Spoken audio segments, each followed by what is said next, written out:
America के राष्ट्रपति JD Vance आज सुबह 10 बजे 4 दिवसीय भारत यात्रा पर दिल्ली पहुंचे हैं। उनके साथ उनकी पत्नी उषा वैंस और 3 बच्चे इवान, विवेक और मीराबेल भी आए हैं।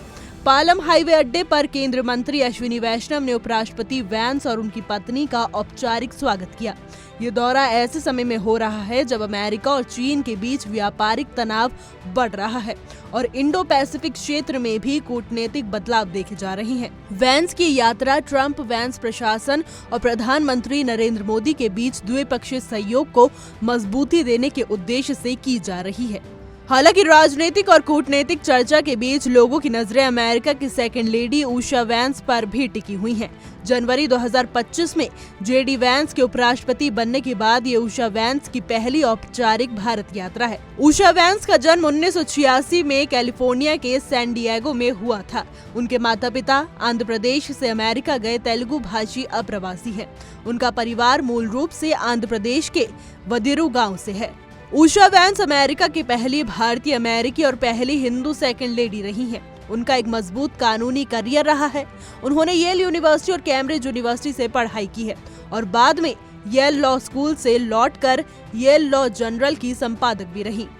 उन्होंने अमेरिका के डीसी सर्किट में तत्कालीन न्यायाधीश ब्रेट कावनो और बाद में अमेरिकी सुप्रीम कोर्ट के चीफ जस्टिस जॉन रॉबर्ट्स के साथ क्लर्क के रूप में भी काम किया है। इसके बाद उन्होंने सैन फ्रांसिस्को स्थित एक प्रमुख लॉ फर्म में भी काम किया है। दोस्तों, आपको बता दें कि उषा और जेडी वैंस की मुलाकात येल लॉ स्कूल में हुई थी और 2014 में दोनों ने हिंदू और ईसाई रीति रिवाजों से शादी की। पहले वो डेमोक्रेट थी, लेकिन अपने पति के ओहायो से सीनेट चुनाव लड़ने से पहले उन्होंने रिपब्लिकन पार्टी ज्वाइन कर ली थी। राजनीतिक जीवन में सक्रिय भूमिका न लेने के बावजूद माना जाता है कि वो पर्दे के पीछे अपने पति के साथ महत्वपूर्ण निर्णयों में भाग लेती हैं।